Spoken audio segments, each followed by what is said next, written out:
A soldier reports a significant issue, and Arcos Frontera inquires about the wild ants and Lloyd's condition. Opening his cupboard to retrieve his armor, Arcos Frontera is informed by his soldier that he has evacuated the workers remaining inside with Javier. Sir Bayern is currently preparing to close off the mines. Wearing the armor, Arcos Frontera instructs to release the workers immediately. While Javier combats the wild ants, killing them one by one, Arcos Frontera inquires about the arrival of reinforcements and their remaining distance. Lloyd Frontera responds, urging them to cease communication as he is occupied.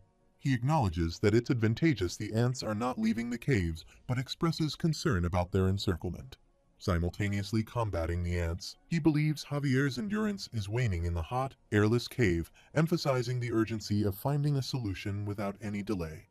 Meanwhile, he contemplates the presence of a methane gas layer, speculating that methane-producing bacteria residing in coal might be responsible. He directs Javier to advance. Anticipating pockets of methane gas, he believes that locating it would enable him to detonate the entire colony. As he starts digging, his attention is drawn to what he believes is the methane layer. While digging and observing the methane layer, he instructs Javier to continue slicing up the ants. A massive ant approaches, prompting him to attempt to strike it with his shovel. However, Javier intervenes, swiftly cutting the ant into two pieces. Undeterred, he resumes digging at an accelerated pace, accompanied by an unusually loud sound that forces them to cover their ears. Spotting a gigantic ant, Lloyd Frontera questions if it's the queen, noting its enormous size, and readies himself for combat. Turning to Javier, he asks if he can fend off the queen, but Javier declines. Once again, he queries why Javier hasn't informed him despite his attempts. Javier responds that certain things are known without the need for experimentation. Persistently, he questions whether they still possess a choice in the current situation. Lifting his sword, Javier runs forward to attack. The queen retaliates, and he successfully blocks the counterattack. Lloyd Frontera joins the assault, convinced that Javier is managing to hold the line for the moment. Sensing an opportune moment, they both launch an attack on the queen. Simultaneously, he resumes digging the ground and rushes to retrieve the fire stick, instructing Javier to run towards the exit. They flee with the queen in pursuit. Identifying a small tunnel they had traversed earlier, they leap into it. Glancing back, he hurls the fire stick, declaring it a feast for the pursuing queen. As they descend, he observes the queen approaching, and a detonation ensues, engulfing the queen and some other ants in flames. Javier ascends to rescue him from the fire. After some time, Arcos Frontera arrives at the scene with his soldiers positioned outside the cave. Witnessing the explosion, his father becomes concerned and rushes to rescue his son. However, one of his soldiers restrains him, advising against putting himself in danger. Meanwhile, inside the cave, both individuals lie on the floor, experiencing ear pain due to the blast. Lloyd Frontera comments that his plan appears to have succeeded, acknowledging Javier's role in shielding him from the blast. Holding Bengal, he expresses regret over what happened to him because of Javier. Lloyd Frontera notes the potential collapse on their side, attempting to rise but feeling dizzy. The system notifies him of depleting oxygen levels. He acknowledges the situation, emphasizing the need to expedite their exit. However, he realizes that they must traverse a path requiring him to dig for more than 15 feet, causing a rapid decline in his oxygen supply. He inquires about other options and declares that he must dig for Javier and Bengal, resuming his excavation. Javier attempts to open his eyes, struggling to see, while Lloyd Frontera insists that they will escape together regardless of the challenges. He asserts his responsibility for both of them. The system notifies that Javier is moved by Lloyd's determination not to give up, resulting in a 6-point increase in approval rating, earning 108 RP. His current RP total stands at 157, with his remaining oxygen decreasing. Recognizing it as a now or never situation, he decides to try, acknowledging the potential risks. The oxygen level issues a warning, prompting him to instruct the messenger to search for a skill he can upgrade. The system notifies him about scanning pre-existing skills while a magical circle appears around him. The system notifies him about his skill identified as absorbing mana from the surroundings, another skill processing absorbing mana, another skill amplification of absorbed mana, and the system notifies that he can combine these skills into the skill Asrahan core technique. Lloyd Frontera thinks that even after the duel against Newman, he practiced any chance he got. Whatever he learned how to do, he can now improve that skill. He clicks on the yes button and sees it takes 10 RP points and thinks absolutely yes. The system notifies him that the advanced skill Asrahan Core Technique Single Circle Level 5, while a small shining circle appears and covers his heart. He thinks he feels it, and it's too bad he doesn't have a mana heart, but he can definitely feel the mana circle. Meanwhile, the system notifies him that mana has amplified to 120%. He usually thinks that the skills they possess can improve only a little bit even with lots of hard work. However, he has RP. The system notifies him that the Asrahan Core Technique level up skill and 10 RP are needed, and his current RP is 142. He thinks he can blow it up to huge levels in no time, and selects the level up skill option. He thinks let's go, he's going all in on this, and the system notifies that Asrahan Core Technique Single Circle is now at level 6, with his mana amplified to 125%. He thinks that it costs 5 RP every time he levels up, and the system notifies him that the Asrahan Core Technique Single Circle is now at level 8, then at level 9, and finally at level 10. He wonders if the required RP increases exponentially. He thinks no, he has no other choice right now. He needs to level this up all the way. The system notifies that his skill has upgraded, and the Asrahan Core Technique Double Circle is now at level 1.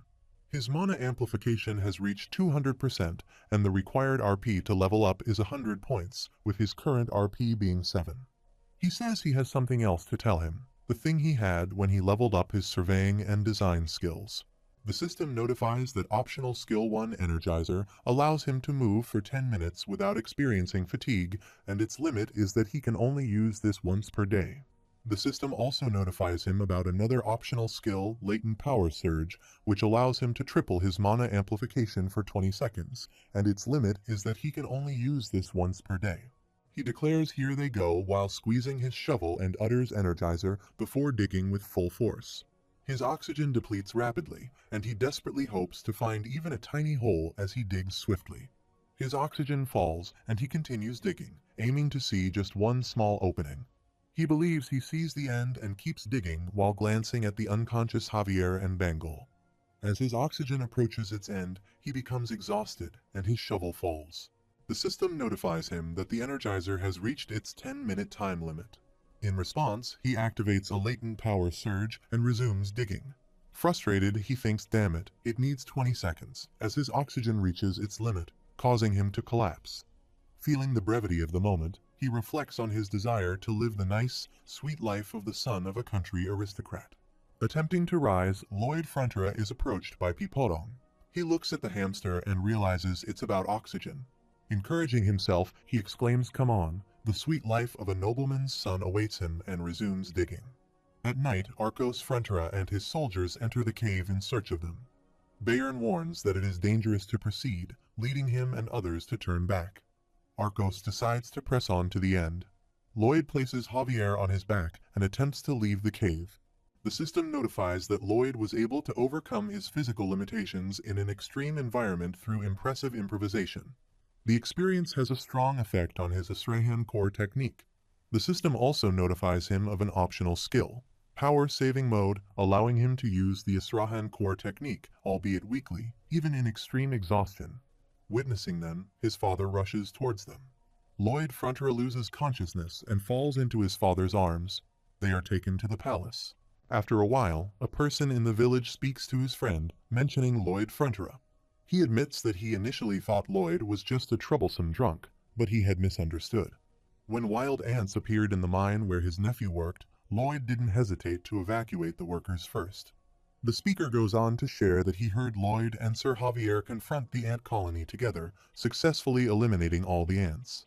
The other person agrees, adding that Lloyd carried Sir Javier out on his back, even though Lloyd himself was half dead. They remark that he has completely changed from the Lord Lloyd Frontera they knew. Meanwhile, Lloyd remains unconscious and Javier sits nearby. In the morning, Lloyd opens his eyes. The system notified that all of Baron Frontera's subjects were deeply moved by his heroic courage and sent their praises. As a reward for this great achievement, he has been awarded a large amount of bonus RP. His current RP is 7, and it has reached a total of 507. Lloyd thinks who cares about being a hero, but 500 RP, that's sweet. The following morning, the soldiers labor in the mines, where Lloyd, Frontera, and Javier arrive. Upon seeing them, the soldiers greet them with a good day. Lloyd expresses his gratitude once again for their gracious service, to which they respond positively. One of the soldiers privately reflects that Lloyd, who fought and risked his life for them, is different from regular aristocrats. In their eyes, he embodies noblesse oblige. Lloyd, however, finds the situation uncomfortable. It has been 2 weeks since the wild ant incident, and during this time, mine operations have proceeded smoothly. Despite everything appearing to be in order, Lloyd emphasizes the importance of safety, especially at this moment. He feels the need to identify even the smallest hazards and address them. Javier observes the soldiers searching the ant tunnels again and asks if he may pose a question. Lloyd responds, urging him to be brief as there is very little air in the confined space. Javier questions why Lloyd is personally undertaking such dangerous work and suggests that he could have the workers handle it. He contemplates whether Lloyd is genuinely concerned about the workers' safety. Lloyd, asserting his position as the heir to the land, responds by calling Javier a fool. He emphasizes that the greater the risk, the more reason for the person in charge to be on the front line, ensuring that no one can criticize when he receives the most money. Javier reflects on Lloyd, unable to discern if he is good or bad. The system notified that Javier's approval rating of Lloyd was about to rise but didn't. Despite being told that they have reached the end of the tunnel, Javier disagrees, suggesting there might be a space behind it. Meanwhile, Javier inquires if it's necessary to keep digging to find out more. He initiates the digging and expresses concern about the possibility of the place being filled with ant eggs, emphasizing that it would be detrimental if they were to hatch. As he enters a hole, he discovers someone tied up inside. Within the hole, Javier observes pigs and a person bound in a spider web. Javier, deciding the situation looks dangerous, takes out his sword. Lloyd places a hand on Javier's shoulder, reassuring him and remarking that despite appearances, Javier is quite reckless. Lloyd asks about the creature, and Javier responds, questioning what Lloyd means. Lloyd clarifies that it is an orc. When asked if it's dead, Javier doubts it, mentioning that wild ants often paralyze their prey and store them for later consumption. Lloyd smiles, considering it a jackpot and an amazing new item. After a while, they escort him to the palace and provide him with food. When he awakens, he introduces himself as Arash Oink. He expresses gratitude for saving his life, stating that he won't forget the deed. Curious, he questions if Arash intentionally says Oink to make his character stand out. Arash denies any knowledge of what he's talking about, saying Oink. Reflecting, he acknowledges that Arash, the son of the Orc tribe chief, recovered swiftly thanks to the Baron's physician. Arash emphasizes that being the son of the Sand and Steel tribe chief, he does not forget acts of kindness. Arash then offers to grant him anything he desires. Excitedly, he asks if he can really get what he wants. Thinking about saving Arash, he requests 120 orcs to work in the mine. Arash, considering it impossible, is questioned about why he can't fulfill the request. Arash mentions that it's because he just clicked his tongue like a bad man. Firmly refusing, he states that it's a habit of his, just like Arash's Oink. Arash asserts that orcs are all warriors, Oink, and warriors only follow a warrior's orders, Oink. He adds that Lloyd is not a warrior, so even if they provide him with orcs, he can't give them orders, Oink. Lloyd Frontera reflects on this revelation, realizing that orcs in the wild must bring the head of a wild ant for their coming-of-age ceremony. Speculating that Arash may have accidentally ventured too far into the ant cave and got paralyzed, he thinks of something and flicks his tongue. Lloyd acknowledges the situation, expressing that there seems to be nothing they can do. In a light-hearted tone, he congratulates Arash on completing his coming-of-age ceremony and applauds. Arash refuses the congratulations, stating that he didn't catch a wild ant and got paralyzed, making it a failure on it. Confused, Lloyd questions what Arash is talking about. Arash points towards Queen Ant and mentions that they caught that creature together, Arash and Lloyd. Arash responds that he doesn't recall catching an ant that big. Lloyd counters, saying his memory must have been affected when he was paralyzed. He goes on to describe the unbelievable sight he witnessed in the ant nest, where the queen ant resembled a pile of rags, quivering, and then exclaimed, he can't believe he was attacked by a young orc, placing his hand on his shoulder. Arash inquires if wild ants can talk, asking, can wild ants talk, Onik? Lloyd confirms, stating that they can indeed talk very well. Lloyd expresses gratitude to Arash, acknowledging that with his help, they were able to easily strike down the weakened wild ant. He emphasizes that the wild ants were caught by both Arash, the great warrior, and himself. Arash modestly replies that Lloyd is also a great warrior. Lloyd then brings up the matter of the 120 worker orcs. Arash assures him, stating he will have them oink. 1 week later, in the village of the Sand and Steel tribe of wild orcs, he reflects on how they completed the long journey to bring back the worker orcs. The tribe head, Akush, apologizes, stating that Lloyd, the human, cannot have his request granted Onik. Lloyd Frontier looks at them surprisingly, wondering why they changed their minds again. Lloyd inquires about the reason for Akush's refusal, addressing him as His Highness Akush, the great chief of the Sand and Steel tribe. Akush explains that their tribe consumes a significant amount of meat to build up their muscles on it. He adds that they hunt every day in 3 shifts to prevent muscle loss, as any reduction in muscle mass would jeopardize the survival of their tribe. Akush mentions that they cannot decrease the number of warriors on the hunt. Lloyd, taken aback, responds, "Hang on, he goes out hunting every single day." Akush agrees, stating that meat spoils after 1 day, leading to muscle loss if not consumed promptly. He contemplates the focus on muscle loss with Akush, and Javier interjects, stating that protein and muscles are essential for the life of these men, suggesting that they should give up. Lloyd Frontier, however, proposes an alternative, asking what if his meat could last multiple days without spoiling. He adds that this way he wouldn't have to go hunting 3 times a day and could lend them his worker orcs. Confirming his understanding, he asks if that is what Lloyd is suggesting. Akush agrees, acknowledging that their orcs would like to repay Lloyd's kindness, but they cannot risk muscle loss. Lloyd responds optimistically, expressing his belief that it is possible. He reiterates, saying that he can make the meat last for days without spoiling. Lloyd Frontier thinks let's win back to when they first arrived at the village. Arash becomes emotional and runs to his father, while his father also becomes emotional.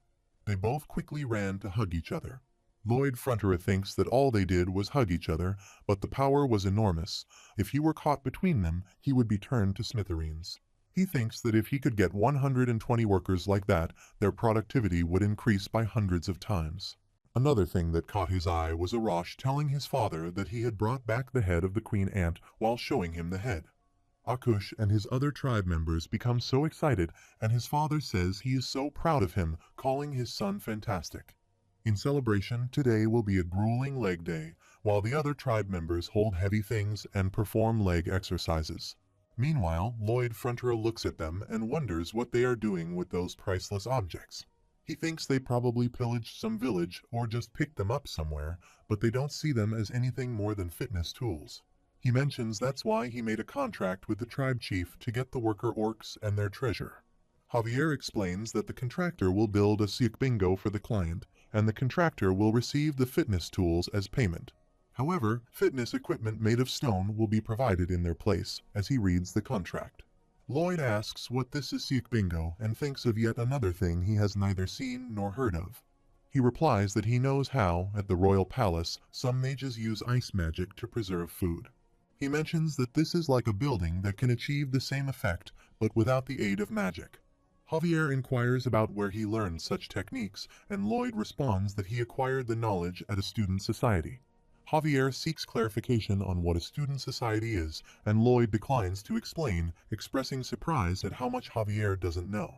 Lloyd continues, emphasizing the need for granite to build the Siak bingo, describing it as an extremely strong rock. Javier comments that it doesn't seem easily detachable. Lloyd agrees, acknowledging its hardness, but suggests they have an alternative to dynamite. He turns toward Javier with a plan in mind. Javier, realizing he might be used as a substitute for dynamite, recalls a significant episode from the book Night of Blood and Iron involving Namoran's Wall, a city trapped within a powerful evil magic force field. Inside the city are thousands of refugees that Javier needs to save. As Javier gazes at the evil magical wall, he prepares himself for the upcoming challenge. By then, Javier had already attained Sword Master status and could form up to 4 mana circles. However, even he could do nothing but helplessly watch as the refugees had their mana sucked out of them. He felt the urgent need to save them, even if it cost him his life. Without realizing it, he created his lethal skill, forming 1 circle to protect the main mana heart, and a flash appeared. The remaining 3 circles were smashed together as Javier ran to attack the evil magical wall, unleashing his mana blasts and breaking through that formidable barrier. Lloyd Frontera reflects that from that moment onward, the Mana Blast would become one of the Knight of Blood and Iron's signature moves, along with the Esrehen core technique. Meanwhile, he inquires whether Javier thinks he can do something like that. Javier responds by asking him how he knows about things like this. He insists that it was just a thought that occurred to him and urges Javier to look into his eyes, questioning if they appear like the eyes of a liar. Javier agrees, stating that they do look like the eyes of an extremely annoying liar. He adds that his little Javier's heart is rather dark and suggests giving it a try, expressing excitement at the prospect of his swordsmanship evolving. Javier acknowledges that he is doing this to get something out of him. He responds casually, stating that he just wants what he wants, framing it as a win-win situation. Javier concedes that if it is indeed possible, it would be beneficial for him as well, so he agrees to give it a try. He smiles, contemplating the potential increase in productivity if this works out. Javier grips his sword and attempts to create a hole in the rock. He concentrates, forming one circle to protect the mana heart, and then mobilizes the remaining 2 circles. He commands the power to materialize and thrusts the sword into the rock, resulting in a bright flash emanating from the hole. He believes he succeeded on the first attempt. Javier emerges from the smoke, walking toward him with torn clothes and injuries. Javier inquires if he anticipated this outcome as well. He stops Javier, denying any anticipation, and apologizes sincerely. Javier remarks that regardless, his thinking proves to be correct this time as well and questions if it is now time for him to do some work for him. The system notifies him that Javier is grateful for his teaching, and his approval rating has increased by 3 points, reaching -11. Additionally, he earned 54 RP for improving his relationship with a key character, bringing his current RP to 561. Meanwhile, Javier mentions that, as he well knows, he is a knight, and he trains with his sword to protect his master, not to use it for construction. He grumbles, and Javier just looks at him and smiles. He tells Javier that he doesn't have to thank him. Javier turns, looks at him, and clarifies that he was not thanking him at all. Lloyd Frontera thinks that after that, construction went at a lightning pace. Javier sliced up blocks of granite while Pipodong transported them. Akush arrives and advises against picking it up like that, stating that they might throw their backs out. He instructs them to move and insists on showing them how it's done, waving his hand as a soldier attempts to hold a heavy block. He realizes that the orcs took up the job on their own, acting like some gym addicts, even though he didn't ask them. The tribe members quickly transport blocks to the mines, and one of them remarks that it's such a good workout, while another states that this is killer. Lloyd Frontera and his workers sit and observe them. Lloyd Frontera wipes his sweat with a hand fan, thinking that at this rate they will finish 5 times faster than planned. Now all they need is some ice and insulation. He says to Javier those 5 men they sent out to fetch the insulation. How many days has it been? Javier replies 3 weeks to the day. Lloyd Frontera asks is not more than enough time for a trip there and back. Javier suggests one of 2 things may have happened. Either the men are being lazy and taking their time. Lloyd Frontera responds something must have happened to them and stands up. He says let's go look for them. Meanwhile, Javier blocks his way and requests permission to complete the mission on his own. He emphasizes that they don't know what misfortune has befallen the team, and the heir to the estate should not take that risk.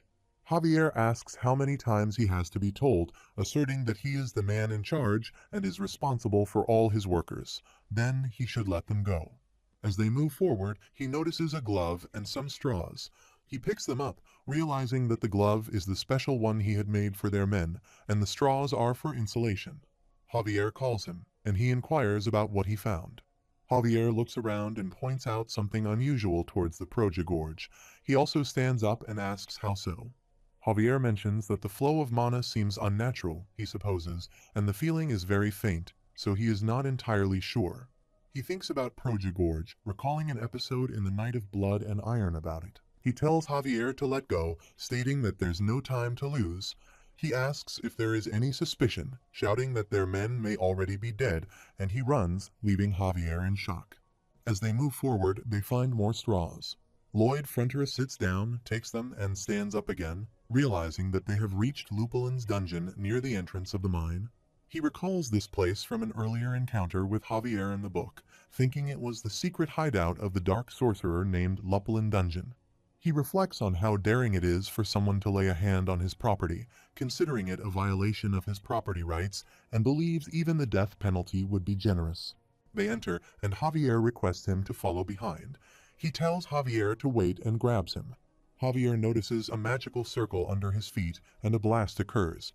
Javier asks if it's a magic booby trap, and he replies, asking if he's sure he's a knight. He questions how he cannot consider the possibility of traps like these, recalling from the book that Javier gets caught in the first trap, but in their situation, Javier doesn't get caught again. Meanwhile, he observes that the flow of mana in this area seems a bit off. He suggests trying to focus on being more in tune with that sense, explaining that mana typically has a uniform concentration in the air. Thus, where a booby trap is planted, there will be an unnatural cluster of mana. Javier picks up on the mana signal and walks forward, indicating the direction by saying this way. Lloyd Frontera smiles, acknowledges, and follows him, commenting on Javier's proficiency in this skill. Javier thinks to himself that Lloyd Frontera always evades a straight answer with lies, but there is no doubt that Lloyd Frontera knows exactly what is happening now and what will happen in the future. However, Javier also notes that he doesn't sense any significant mana or special energy from Lloyd Frontera. Despite this, he decides to focus on the task at hand, the immediate rescue of those soldiers. On the other side, Lupulin is engrossed in reading a book. Suddenly, he turns and looks at the door, suspecting that a trap has been triggered by intruders. Lupulin wonders if they are here to rescue the men he abducted a while ago. He closes his book, convinced that the intruders are likely dead, and thinks that the preparations are finally complete. Opening the door, Lupulin hopes that this time the experiment will succeed.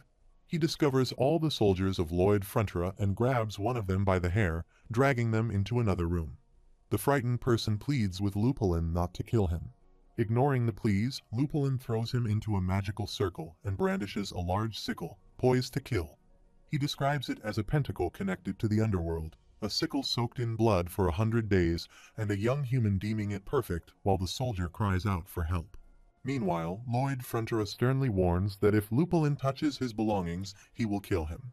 Lupulin, angered by the threat, contemplates how they managed to reach this point despite the hundreds of traps he set. He proceeds to construct his magical circle and prepares to attack, releasing a gas into the air. They all sense the smoke, prompting Lloyd Frontera to quickly exhale a breath and seal his mouth shut, ceasing his breathing. Lupulin identifies the gas as sleeping gas potent enough to knock out an elephant. He anticipates having 2 more individuals for sacrifice and smirks secretly. Lloyd Frontera employs his Energizer Flash to shield himself. The system notifies that the Asrahan Core technique option, the Energizer, is activated, ensuring he will not experience fatigue for 10 minutes. He begins digging with his shovel, thinking that he doesn't even need 10 minutes, and that he has the energy to spare now, unlike when he was in the ant cave. Javier, holding his nose tightly, wonders if it's allergies. He believes he is immune to all forms of sleeping medication. As he shovels, he considers how he is digging in like a mole. He quickly digs, thinking about mocking Javier about this the next chance he gets. Returning, he calls out to Javier, telling him to get inside the hole. Javier swiftly enters the hole and stabs his sword into a rock beneath the ground, unleashing a mana blast. A fire blast occurs, and flames shoot out of the hole. Lupulin becomes scared and trembles at the sight. After a while, Lloyd Frontera attempts to emerge from the hole, remarking that he bet Lupulin has never seen an entrance like this before. Lupulin once again constructs his magical circle, pondering what kind of monster this is. He sits in a large magical circle and performs a magic spell, summoning a giant 2-faced monster that roars loudly. Lupulin reflects on how his reincarnation spell keeps failing, but he has inadvertently created this extremely powerful ghoul as a byproduct. He believes there is no way anyone will even scratch its steely skin. The monster roars at both of them as they prepare to fight. Lloyd Frontera warns Javier that this opponent is going to be quite tough and mentions its weakness is its legs. Javier runs to attack the monster, delivering a mana blast slash that cuts it into 2 pieces,